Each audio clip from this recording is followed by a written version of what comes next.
صدق اللہ مولانا العظیم اللہم صلی علی سیدنا محمد وعلی آل سیدنا محمد وبارک وسلم۔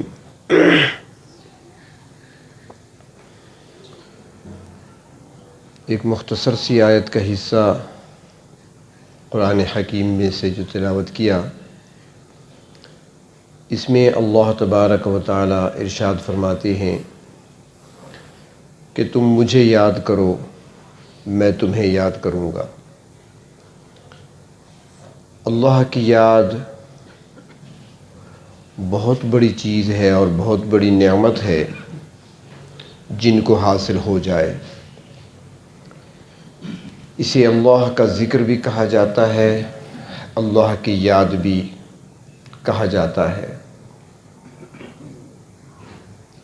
ایک اللہ والے کے بارے میں آتا ہے کہ وہ جب اللہ کا ذکر کرنے بیٹھتے تھے تو مسلسل مسکراتے تھے۔ کسی نے وجہ پوچھی کہ آپ ذکر کے لیے بیٹھے ہیں اور مسلسل مسکرا رہے ہیں، تو یہ مسکراہٹ کیسی ہے؟ انہوں نے جواب میں فرمایا کہ مجھے بہت زیادہ خوشی حاصل ہو رہی ہے۔ تو پوچھنے والے نے پوچھا تو یہی میں بھی پوچھ رہا ہوں کہ آخر یہ خوشی کس بات کی ہے؟ تو وہ کہنے لگے میں اس بات پہ خوش ہو رہا ہوں اور اپنے آپ کو میں خوش نصیب سمجھتا ہوں کہ عرش بریں پر پروردگار عالم مجھے یاد کر رہے ہیں۔ پوچھنے والے نے کہا کہ تمہیں کیسے پتہ چلا کہ اللہ تمہیں یاد کر رہے ہیں؟ تو کہنے لگے کہ اللہ تعالیٰ نے خود فرمایا فاذکرونی اذکرکم، تم مجھے یاد کرو میں تمہیں یاد کروں گا۔ اب جب میں اس ذات کو یاد کر رہا ہوں تو یقیناً وہ مجھے یاد کر رہے ہیں۔ تو ذکر اللہ کا یہ بہت بڑی نعمت ہے جن کو حاصل ہو جائے۔ ذکر کرنے والے کئی طرح کے ہوتے ہیں۔ ایک تو وہ ہوتے ہیں جو ہمیشہ ہر وقت اللہ کی یاد میں ڈوبے رہتے ہیں، ہر وقت ان کی زبان پر اللہ کا ذکر ہوتا ہے، یعنی دائمی ذکر کی نعمت ان کو حاصل ہوتی ہے۔ ہمیشہ کا ذکر، ہر وقت اللہ کی یاد میں، ہر وقت اللہ کا دھیان، ہر وقت اللہ رب العزت کا استحضار۔ اور یہ ایسے لوگ ہوتے ہیں جن کے بارے میں اللہ تبارک و تعالی قرآن حکیم میں ارشاد فرماتے ہیں کہ الذین یذکرون اللہ قیاما وقعودا وعلی جنوبہم۔ انسان کی تین حالتیں ہوتی ہیں، یا تو انسان کھڑا ہوتا ہے، یا بیٹھا ہوتا ہے، یا لیٹا ہوتا ہے۔ یہ تین حالتیں انسان کی۔ تو اللہ تعالیٰ فرماتے ہیں کہ میرے ایسے بندے ہیں جو مجھے یاد کرتے ہیں، میرا ذکر کرتے ہیں۔ کس حال میں؟ قیاما وقعودا وعلی جنوبہم، کھڑے ہونے کی حالت میں، بیٹھے ہونے کی حالت میں، اور لیٹے لیٹے، یعنی تینوں حالتوں میں کسی بھی حالت میں اللہ کی یاد سے وہ غافل نہیں ہوتے۔ وہ شخصیات جن کی تربیت جناب نبی کریم صلی اللہ علیہ وسلم نے فرمائی، وہ صحابہ کرام رضی اللہ تعالی عنہم، ذکر میں ان کی کیفیت کیا ہوتی تھی تو اللہ تبارک و تعالی قرآن حکیم میں ان کی کیفیت کو بیان فرماتے ہیں، اور تعریفی کلمات کے ساتھ فرمایا کہ میرے نبی نے جن کی تربیت فرمائی ہے، جو میرے نبی کے صحابہ ہیں، فرمایا کہ وہ ایسے ہیں کہ لا تلہیہم تجارت ولا بیع عن ذکر اللہ، کہ ان کی تجارت اور ان کا خریدنا اور بیچنا ان کو اللہ کی یاد سے غافل نہیں ہونے دیتا۔ وہ خرید و فروخت کر رہے ہیں تب بھی اللہ کی یاد میں ہیں، وہ تجارت کر رہے ہیں تو بھی اللہ کی یاد میں ہیں۔ اب تجارت بھی آپ دیکھ لیں، کوئی دکاندار بیٹھ کر بیچ رہا ہے تو کوئی آوازیں لگا رہا ہے، کسی نے کوئی ٹھیلا لگایا ہوا ہے تو کوئی دکان کے اندر بیٹھا ہوا ہے۔ اللہ فرماتے ہیں وہ تجارت جس حال میں کر رہے ہیں، چاہے وہ منڈی میں کر رہے ہیں، بازار میں کر رہے ہیں، اپنی گلی میں کوئی دکان بنا رکھی ہے، یا کسی کے ساتھ سودا معاملہ طے کر رہے ہیں، کچھ بیچ رہے ہیں، کچھ خرید رہے ہیں، جس حال میں ہیں وہ اللہ کی یاد میں ہیں۔ سلسلہ نقشبندیہ کے جو بڑے بزرگ ہیں حضرت شیخ شہاب الدین سہروردی رحمۃ اللہ علیہ، وہ فرماتی ہیں ایک مرتبہ میں حج پہ گیا، حج کے لیے میں گیا تو میں مکہ مکرمہ میں تھا، حرم میں حاضر ہوا، بیت اللہ کے قریب گیا تو وہاں دیکھا کہ ایک شخص بیت اللہ کے ساتھ چمٹا ہوا، غلاف کعبہ اس کے ساتھ لگا ہوا، چمٹا ہوا، زاروں قطار رو رہا تھا اور اللہ رب العزت کی بارگاہ میں اپنی مناجات پیش کر رہا تھا، بڑا رو رہا تھا۔ فرمایا میں بڑا متاثر ہوا اس کی اس حالت کو دیکھ کر، اس کیفیت کو دیکھ کر کہ کس عاجزی انکساری کے ساتھ اپنے رب کو پکار رہا ہے، کس طرح اپنے رب کے ساتھ اس نے لو لگا رکھی ہے۔ فرمایا اسی حال میں تھا کہ اچانک مجھے خیال آیا اور میں نے اس قلب کی طرف توجہ کی، اس کے دل کی طرف توجہ کی کہ اس کے دل کی کیفیت کیا ہے، وہاں پر انوارات کیسے برس رہے ہیں، وہاں پر کتنا نور ہے۔ فرماتے ہیں جب میں نے توجہ کی اس کے قلب اور دل کی طرف تو مجھے مایوسی ہوئی کہ اس کے دل کے اندر غفلت تھی، زبان پہ مناجات تھی، آنکھوں میں آنسو تھے، بیت اللہ کے غلاف کے ساتھ لپٹا ہوا، چمٹا ہوا، لیکن دل غافل۔ فرمایا کہ پھر حج کے دن آ گئے تو میں مینا میں تھا، تو حاجی صاحبان جب مینا میں ہوتی ہیں، عرفات سے واپس آتے ہیں تو وہاں پر قیام ہوتا ہے، قربانیاں ہوتی ہیں وہاں پر۔ تو فرمایا کہ مینا میں تھا، وہاں پر لوگ قربانیاں کر رہے تھے، تو بازار بھی لگا ہوا تھا، وہاں پر خرید و فروخت والے بھی ہوتے ہیں، کچھ چیزیں بیچ رہے ہوتے ہیں۔ تو فرمایا کہ ایک شخص وہاں پر کچھ چیزیں بیچ رہا تھا اور اس پر کافی لوگ جمع تھے، کافی ہجوم تھا، رش تھا، کوئی کچھ لے رہا ہے، کوئی کچھ لے رہا ہے، وہ ہر ایک کو سودا بھی دے رہا ہے، رقم وصول کر رہا ہے، قیمت بتا رہا ہے، بڑا مشغول و مصروف تھا۔ فرماتے ہیں کہ میرے دل میں خیال آیا کہ دیکھیں حج کا سیزن ہے اور حاجی صاحبان حج کے لیے آئے ہوئے ہیں، اب قربانیاں کر رہے ہیں، اللہ تبارک و تعالیٰ کی یاد میں ہیں سارے، اور یہ بیچارہ کاروبار میں لگا ہوا ہے، خرید و فروخت میں لگا ہوا ہے، چیزیں بیچ رہا ہے، مصروف اور مشغول ہے دنیاوی کام میں۔ فرمایا میں اس کو دیکھتا رہا، اچانک مجھے پھر خیال آیا تو میں نے اس کے دل کی طرف توجہ کی۔ فرمایا جب میں نے اس کے دل کو دیکھا تو بظاہر وہ خرید و فروخت میں مشغول اور مصروف نظر آ رہا تھا، لیکن اس کا دل اللہ کی یاد میں ڈوبا ہوا تھا، وہ اپنے رب سے غافل نہیں تھا، اسے مکمل دھیان حاصل تھا، استحضار اس کو حاصل تھا پروردگار عالم کا۔ تو اس کو کہتی ہے کہ ہمیشہ کا دائمی ذکر، یعنی ایسا ذکر، ایسا وقت اور ایسا لمحہ بھی نہ آئے کہ انسان اپنے رب کی یاد سے غافل ہو جائے، مگر اس میں پڑتی ہے محنت زیادہ۔ جو محنت کرتی ہیں تو پھر یہ لفظ، یہ نام دل میں رچ بس جاتا ہے، پھر رنگ چڑھتا ہے۔ وہ ہمارے ایک بزرگ فرمایا کرتے تھے، سادہ زمانہ تھا پہلے، لوگ یہ چمڑا جو ہوتا ہے اس کو خود ہی تیار کیا کرتے تھے، اس سے مسلح بنایا کرتے تھے، چٹائیاں بنایا کرتے تھے، تو پھر اس کو رنگا بھی کرتے تھے، اور اس کو رنگنے کے لیے کیکر کی چھال بھی استعمال ہوتی تھی۔ تو وہ فرماتے ہیں کہ کیکر کی چھال میں اتنی تاثیر ہے کہ وہ چمڑے کو رنگ دیتی ہے، تو کیا میرے اللہ کے نام میں اتنی تاثیر نہیں کہ وہ دلوں پر رنگ چڑھا دے؟ یقیناً ہے، لیکن محنت ہے اس میں، جو توجہ اور دھیان سے، بشرط یہ کہ توجہ اور دھیان، یہ بات میں اکثر کہا کرتا ہوں، یہ چیز جب ہمیں نصیب ہو گئی نا تو بس کام بن گیا۔ پھر حضرت شیخ الحدیث زکریا رحمۃ اللہ علیہ، سارے حضرات انہیں جانتے ہیں، ان کی فضائل اعمال تو روزانہ ہر مسجد میں عشاء کے بعد پڑھی جاتی ہے، ان کی ترتیب دی ہوئی کتاب ہے، بڑا ایک نام ہے، بڑا مقام ہے، بڑا مرتبہ اللہ نے دیا تھا۔ تو ان کا دسترخوان چلتا تھا مدینہ شریف میں، مسجد نبوی میں، خصوصاً رمضان میں بہت لمبا چوڑا دسترخوان لگتا تھا، کافی روزے دار اور اعتکاف والے حضرات وہاں پر بیٹھتے ان کے دسترخوان پر۔ تو ایک واقعہ لکھا ہے کہ ایک مرتبہ دسترخوان تو روز لگتا تھا، اور پھر ان کا دسترخوان یہ ہوتا تھا کہ وہ جو خادم تھے، خدمت کرنے والے، ان سے کہا کرتے تھے کہ دسترخوان لگنا چاہیے مگر معیاری دسترخوان ہونا چاہیے، کیونکہ اللہ اور اللہ کے رسول کے مہمان آتے ہیں، روزے دار آتے ہیں، تو ان کا اکرام صحیح طریقے سے ہونا چاہیے۔ معیاری دسترخوان لگنا چاہیے، معیار کم نہیں ہونا چاہیے کھانے کی چیزوں میں۔ تو ایک مرتبہ وہ خادم حاضر ہوئے کہ حضرت ابھی تو اعتکاف والے حضرات بیٹھے ہوئے ہیں، ابھی کچھ دن باقی ہیں اعتکاف میں سے، اور ہمارا جو کچن ہے وہ مقروض ہو گیا ہے، قرضہ چڑھ گیا ہم پر۔ فرمایا کتنا قرضہ ہے؟ اس زمانے میں انہوں نے بتایا کہ حضرت 25,000 کا قرضہ ہم پہ چڑھ گیا، کہاں سے ادا کریں گے، کیسے ادا کریں گے؟ اور آپ اگر اجازت دیں تو تھوڑا معیار کم کر لیں، تھوڑا معیار ہم کم کر لیں، کچھ چیزیں کم کر دیں۔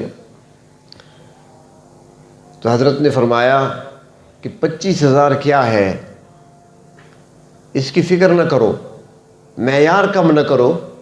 یہاں پر جو ذاکرین بیٹھے ہوتے ہیں نا دسترخوان پہ، میرے کسی بھی مرید نے، کسی بھی ذاکر نے اگر ایک بار اخلاص نیت کے ساتھ اور دھیان کے ساتھ اللہ کا نام لے لیا نا، ایک بار 25,000 صاف ہو جائے گا۔ یعنی ایک بار اگر دھیان سے اللہ کا نام لے لیا، یہ قرضہ اتر جائے گا۔ اتنا یقین تھا اور ایسے ہوا کرتا تھا۔ آج ہمیں یہ چیز ہمارے پاس نہیں ہے، آج ہمیں وہ دھیان نصیب نہیں ہوا ابھی تک ہمارا دل جو ہے وہ غافل ہوتا ہے، زبان پہ ذکر ہوتا ہے۔ تو جب یہ دھیان کے ساتھ ذکر، اللہ کا نام دھیان کے ساتھ جب جاری ہوگا قلب کے اندر، تو پھر کیفیات کچھ اور ہوا کرتی ہے۔ تو ایک ذکر کرنے والے وہ ہیں جو اللہ رب العزت کی طرف دھیان رکھتے ہیں 24 گھنٹے، اور دوسرے وہ ہیں جن کے بارے میں اللہ تعالیٰ فرماتے ہیں خود کہ وہ کثرت سے میرا ذکر کرتے ہیں، اور اللہ تبارک و تعالیٰ نے خود بھی حکم دیا ہے کثرت سے ذکر کرنے کا۔ اے ایمان والو، یا ایھا الذین آمنوا اذکروا اللہ ذکرا کثیرا، اے ایمان والو اللہ کا ذکر کرو، کتنا؟ کثرت کے ساتھ، کثرت سے اپنے رب کو یاد کرو۔ اب کثرت سے کیا مراد ہے؟ تو یہاں پر حضرات صوفیاء فرماتے ہیں کہ 24 گھنٹے ہیں دن رات میں، 24 گھنٹوں میں سے زیادہ تر وقت جو اللہ کی یاد میں گزر جائے اس کو کثرت کہتے ہیں۔ یعنی 24 گھنٹوں میں سے نیند کو نکال لیں، سونا نکال لیں۔ اب باقی جو جاگتے ہیں 16 گھنٹے جاگتے ہیں یا 17 گھنٹے جاگتے ہیں، تو ان 16 گھنٹے میں سے اگر آدھے سے زیادہ وقت یعنی 9 گھنٹے 10 گھنٹے اللہ کی یاد میں گزرے ہیں تو یہ کثرت سے ذکر ہے اور ذکر کثیر ہے۔ اور اللہ تعالیٰ یہی فرماتے ہیں کہ اللہ کو یاد کرو، کثرت کے ساتھ یاد کرو، بھلانا نہیں ہے پروردگار عالم کو، یاد رکھنا ہے، اس کا ذکر کرنا ہے۔ زبان تمہاری ذکر سے تر ہونی چاہیے اور دل تمہارا اس کی یاد سے آباد ہونا چاہیے، ہر وقت ہر لمحہ۔ لیکن ہمارے ہاں تو سمجھا جاتا ہے نا بہت آسان ہے، یہ کوئی ذاکر اگر بیٹھا ہو نا، روزانہ بیٹھتا ہے مسجد میں 1 گھنٹہ ذکر کرتا ہے، 1.5 گھنٹہ بیٹھتا ہے، 1 گھنٹہ بیٹھتا ہے، تو لوگ کیا کہتے ہیں؟ نہیں تو فارغ ہے نا جی، اس کا تو اور کوئی کام ہے ہی نہیں، بس یہ فارغ ہے، بیٹھا ہے ذکر کرنے کے لیے۔ وہ سمجھتے ہیں کوئی آسان کام ہے۔ جو یہ کہتے ہیں نا جملہ کبھی بیٹھ کر دکھائیں، آسان نہیں ہے، شیطان نہیں بیٹھنے دے گا آپ کو۔ اگر وہ 1 گھنٹہ بیٹھا ہے نا ذکر کے لیے، آپ 1 گھنٹہ بیٹھے پتہ چل جائے گا کہ آسان ہے کہ مشکل ہے۔ آپ کہیں گے باقی کام آسان تھی، تو سب سے مشکل ہے۔ اللہ تعالیٰ جس کو توفیق دیتے ہیں اس کے لیے آسان کر دیتی ہے۔ جس کے اندر طلب ہوتی ہے، تڑپ ہوتی ہے، وہ آتے ہیں تو اللہ تعالیٰ ان کے لیے آسان کر دیتے ہیں، ورنہ آسان نہیں ہے۔ شیطان نہیں چھوڑتا ذکر کرنے کے لیے، وہ مختلف ہتھ کنڈے استعمال کرتا ہے۔ اور دوسری بات ساتھ یہ بھی عرض کروں کہ ہم ایک طرف جب چلتے ہیں نا تو پھر دوسری باتیں دوسری بھول جاتے ہیں کہ ہم نے کچھ اور بھی کرنا ہے۔ بس ایک راستے پہ چلتے چلے گئے، دائیں بائیں نہیں دیکھتے ہم۔ اب جو آدمی ذکر میں مشغول ہوا نا، اس نے سمجھا کہ میں نے یہی کرنا ہے بس، اور میرا کوئی کام ہے ہی نہیں۔ ایسا نہیں ہے، سب کے حقوق بھی ادا کرنے ہیں۔ ایک دائرہ حقوق کا بھی ہے، کچھ ذمہ داریاں ہماری اور بھی ہیں۔ صرف ہم نے ایک کام نہیں کرنا، اس کام کے ساتھ ہی یعنی اللہ رب العزت کی یاد کے ساتھ ہی ہم نے حقوق بھی ادا کرنے ہیں۔ مثال کے طور پر حدیث شریف میں آتا ہے کہ جب مہاجرین ہجرت کر کے مکہ مکرمہ سے مدینہ منورہ تشریف لائے تو نبی اکرم صلی اللہ علیہ وسلم نے مواخات کا سلسلہ شروع فرمایا، یعنی ایک مہاجر صحابی کو ایک انصاری جو مدینے کے رہنے والے تھے، انصاری صحابی کا بھائی بنا دیا کہ یہ تمہارا بھائی ہے، اس کو اپنے ساتھ لے جاؤ، رہائش بھی تمہارے ذمہ، کھانا بھی تمہارے ذمہ، جب تک یہ اپنے پاؤں پہ کھڑا نہیں ہوتا۔ یہ سلسلہ آپ نے جاری فرمایا۔ اس دوران حضرت سلمان فارسی جو فارس سے چلے تھے اور سچی طلب لے کر نکلے تھے اور دین حق کے متلاشی تھے، اور بکتے ہوئے اور چلتے ہوئے وہاں سے مدینہ منورہ تک پہنچ چکے تھے۔ نبی اکرم صلی اللہ علیہ وسلم کی آمد سے پہلے جب ان کو پتہ چلا تو پھر اس موقع پر وہ حاضر ہوئے آپ صلی اللہ علیہ وسلم کی خدمت میں، اور کچھ نشانیاں دیکھ کر اسلام قبول کر لیا تھا۔ پھر جب ان کو آزادی مل گئی یہودی کی غلامی سے تو نبی اکرم صلی اللہ علیہ وسلم نے ان کی بھی مواخات میں کسی کے سپرد کر دیا تھا، اور وہ تھے انصاری صحابی حضرت ابو درداء رضی اللہ تعالی عنہ۔ حضرت ابو درداء کو بلایا، فرمایا ابو درداء یہ سلمان ہے، اس کو اپنے ساتھ لے جاؤ، تمہارا بھائی ہے۔ انہوں نے کہا ٹھیک ہے جی۔ حضرت ابو درداء رضی اللہ تعالی عنہ مشہور صحابی ہیں، وہ حضرت سلمان فارسی کو اپنے ساتھ اپنے گھر لے گئے کہ میرے بھائی ہو تم، میرے ہاں ٹھہرو گے تم۔ جب گھر لے گئے حضرت سلمان فارسی، جب گھر میں پہنچے تو گھر کی حالت کچھ اچھی نہیں تھی، ظاہری صورت اچھی نہیں تھی، یعنی سامان بکھرا ہوا تھا، صفائی کا انتظام نہیں تھا، جبکہ گھر میں خاتون موجود تھی، اور جس گھر میں عورت ہوتی ہے وہاں پھر وہ تزئین و آرائش میں تو وہ ماہر ہوتی ہیں، وہ تو چاہتی ہیں ہمارا گھر بنا سنورا ہوا ہو، جو بھی آ کر دیکھے تو ہمیں شاباش تو ملے کم از کم، لیکن وہاں پہ ایسا نہیں تھا۔ تو حضرت سلمان فارسی نے جب دیکھا گھر کا یہ ماحول، اور خاتون بھی گھر میں موجود ہے، حضرت ابو درداء رضی اللہ تعالیٰ عنہ کی زوجہ محترمہ وہ بھی موجود ہیں، تو سلمان فارسی نے سلام کیا اور سب سے پہلے خطاب کیا اسے، اے ام درداء کیا بات ہے، آپ خاتون ہیں، آپ عورت ہیں، اور آپ کے گھر کی یہ حالت، جہاں کوئی عورت ہوتی ہے وہاں تو ایسا نہیں ہوتا۔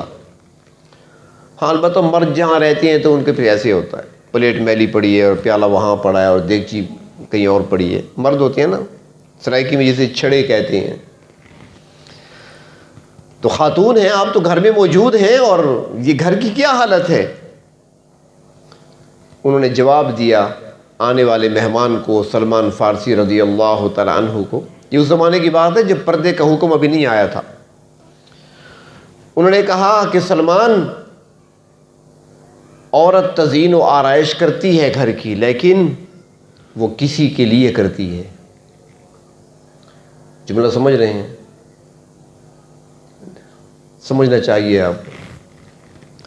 خاتون اگر گھر کی تزئین و آرائش کرتی ہے تو وہ کسی کے لیے کرتی ہے، اور آپ کے جو ساتھی ہیں نا، آپ کے جو بھائی بنائے گئے ابو درداء رضی اللہ تعالیٰ عنہ، ان کو ان چیزوں کی ضرورت ہی نہیں ہے، تو میں کس کے لیے کروں؟ انہوں نے کہا ٹھیک ہے دیکھ لوں گا۔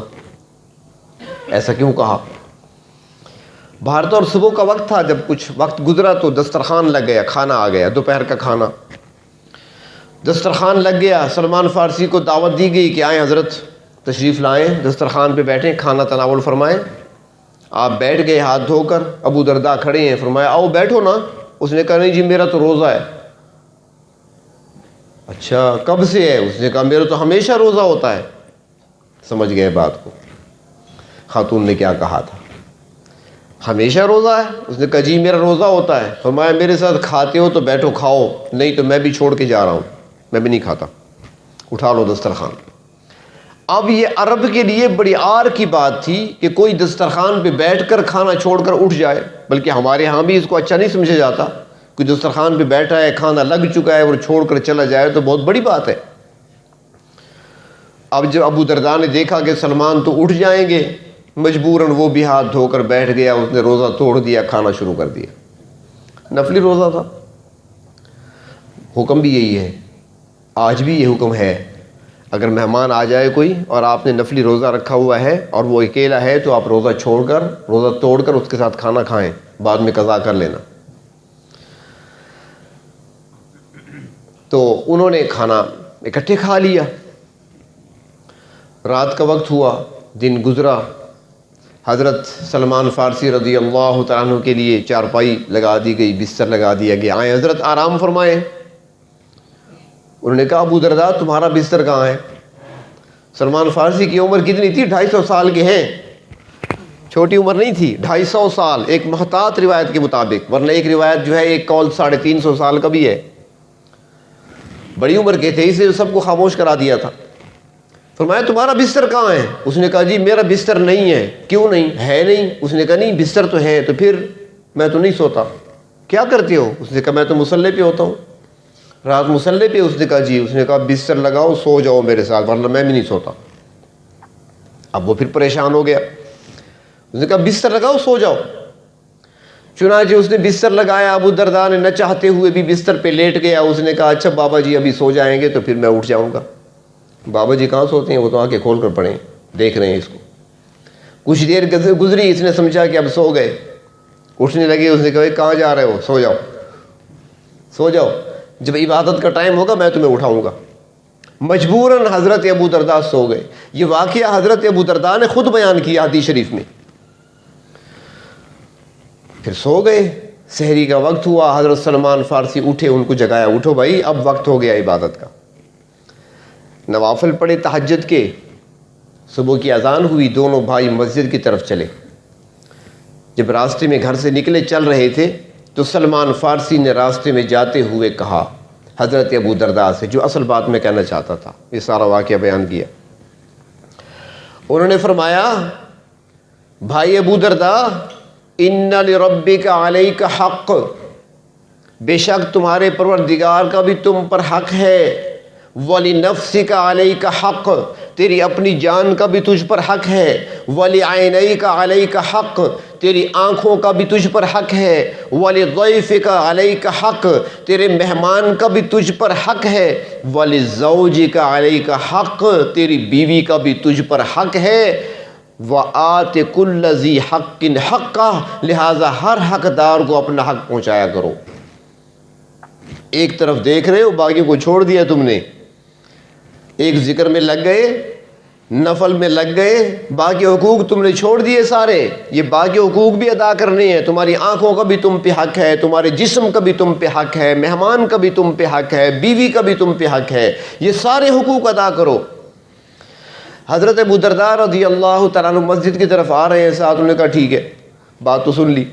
اب راستے میں سوچ رہے ہیں کہ نبی اکرم صلی اللہ علیہ وسلم یقیناً پوچھیں گے، میں بتاؤں گا کہ آپ نے یہ بابا جی میرے حصے میں رکھ دیے تھے اور انہوں نے مجھے پریشان کیا ہوا ہے، مجھے ان کی جگہ کوئی اور کسی اور کو میرا بھائی بنا دیجئے۔ سوچ رہے ہیں، جب وہاں پہنچے نماز ہوئی، نبی اکرم صلی اللہ علیہ وسلم کا معمول تھا نماز کے بعد تشریف رکھتے تھے مصلی پر، پوچھا کرتے تھے، کسی نے خواب دیکھا ہوتا تو آپ تعبیر ارشاد فرماتے، یا کوئی اور مسئلہ ہوتا تو پوچھ لیتے تھے۔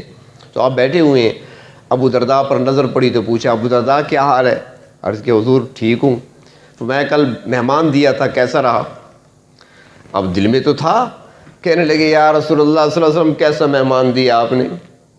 سب سے پہلے تو اس نے جا کر میری بیوی کو جھاڑ پلا دی، دوسرے نمبر پر مجھ سے روزہ توڑوا لیا، تیسری نمبر رات کو مجھے مصلی پہ نہیں آنے دیا، بستر پہ سلا دیا، یہ تو رکاوٹیں ڈال رہا ہے ہمارے لیے۔ اور آپ نے فرمایا کچھ اور بھی کہا بھی؟ اس نے کچھ کہ نہیں؟ اس نے کہا جی کچھ کہا بھی ہے، نصیحتیں بھی ساتھ کر رہے ہیں۔ بھی کیا کر رہے ہیں؟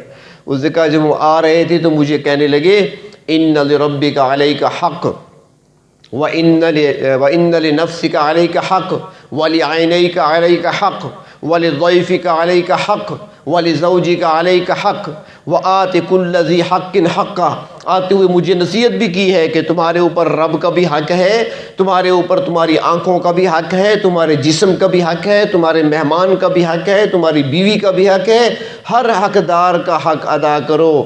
اللہ کے نبی نے سارا سنا اور ایک ہی بات فرمائی، فرمایا صدق سلمان، سلمان نے جو کیا وہ بھی ٹھیک ہے، جو کہا وہ بھی ٹھیک ہے۔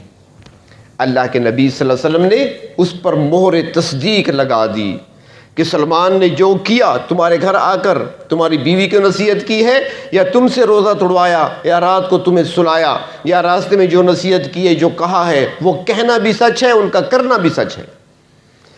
تو اس لیے ایک طرف نہیں دیکھنا بلکہ ساری چیزوں کو دیکھنا ہے، سارے حقوق ادا کرنے ہیں۔ ذاکرین حضرات صرف ذکر میں تو بیٹھ جاتے ہیں، باقی چیزیں بھول جاتے ہیں۔ ساری چیزیں نظر میں رکھیں، سارے حقوق ادا کرنے ہیں اور ذکر بھی کرنا ہے، اللہ کی یاد سے غافل بھی نہیں ہونا۔ تو میں عرض کر رہا تھا کہ پہلی قسم کے لوگ تو وہ ہیں جو ہر وقت جن کو اللہ کا دھیان نصیب ہو جاتا ہے، ہر وقت اللہ کی یاد میں ان کے دل ڈوبے رہتے ہیں۔ اور دوسری قسم کے وہ ہیں جو کثرت سے ذکر کرنے والے ہوتے ہیں۔ اور کچھ لوگ وہ ہوتے ہیں کبھی خیال آ گیا تو تسبیح پڑھ لی، جس میں ہم سارے شامل ہیں، کبھی خیال آ گیا تو تھوڑا سا ذکر کر لیا، نہ آیا خیال تو نہیں ہوا۔ اس کو کہتے ہیں تھوڑا ذکر کرنے والے، قلیل ذکر کرنے والے۔ اور یہ قلیل ذکر کرنے والے کون ہیں؟ قرآن حکیم کی نظر میں اگر دیکھیں تو قرآن پاک میں فرمایا کہ لا یذکرون اللہ الا قلیلا۔ منافقین کی صفت بیان کی ہے کہ وہ لوگ اللہ کا ذکر نہیں کرتے مگر قلیل، تھوڑا سا۔ یہ تھوڑا سا ذکر کرنا اللہ تعالیٰ نے منافقین کی صفت بیان فرمائی ہے، اور ہمیں ایمان والوں کو حکم دیا ہے کثرت کے ساتھ ذکر کرنے کا۔ تھوڑے ذکر کا حکم نہیں دیا ہمیں، کثرت سے ذکر کرنا۔ کام میں لگو رہو، ممانعت کوئی نہیں، کام بھی جاری رہے، ہاتھ کام کی طرف رہے، لیکن دل اور دھیان اللہ کی طرف لگا رہے۔ میرے اللہ مجھے دیکھ رہے ہیں، میرے اللہ میرے ساتھ ہیں۔ ایک نورانیت ہوتی ہے قلب کے اندر، ایک روشنی ہوتی ہے قلب کے اندر۔ اور پھر جب انسان ذکر سے منہ موڑتا ہے تو پھر غفلت کے پردے آتے ہیں، پھر انسان غافل ہو کر زندگی گزارتا ہے۔ اور غفلت جب بھی انسان پر چھاتی ہے انسان نقصان ہی کرتا ہے۔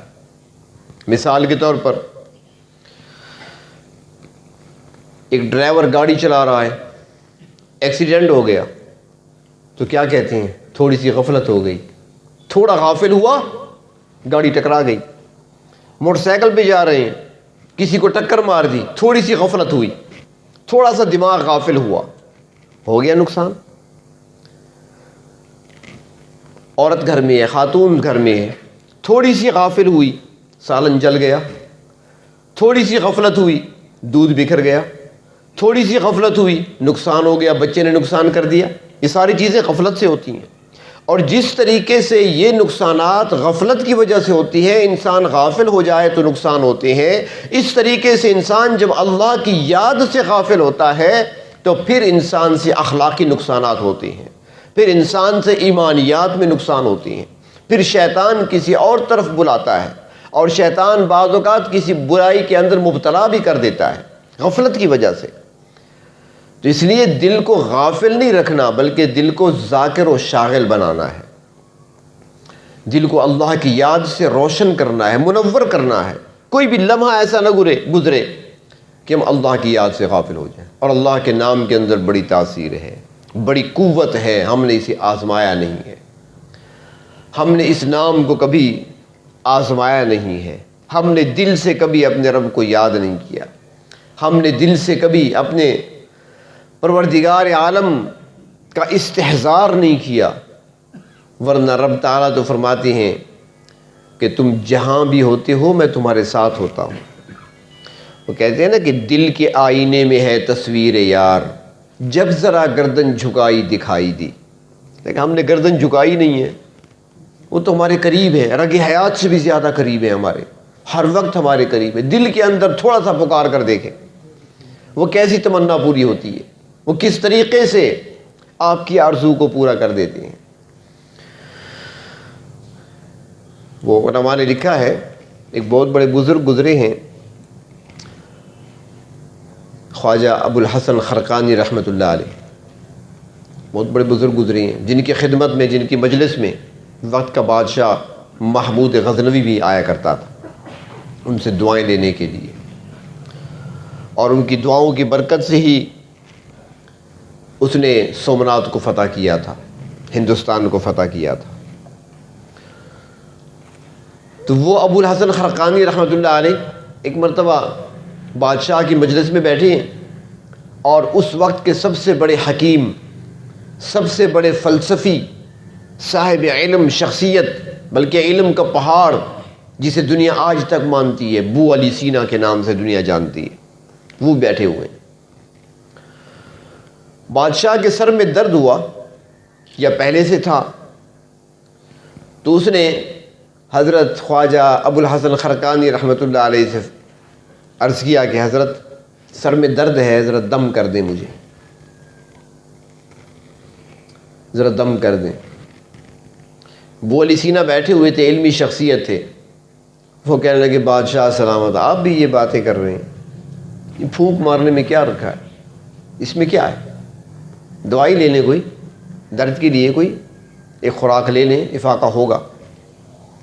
خواجہ ابو الحسن نے سنا نا کہ میرے پروردگار عالم کی توہین کر رہا ہے، گو کہ علمی شخصیت ہے، مسلمان تھا وہ بھی، ابو علی سینا بھی۔ تو خواجہ ابو الحسن خرقانی رحمۃ اللہ علیہ نے اس کی طرف غصے سے دیکھا اور فارسی میں کہا، اے خر تو چدانی، اے گدھے تمہیں کیا خبر کہ دم میں کیا ہے، اللہ کے نام میں کیا ہے۔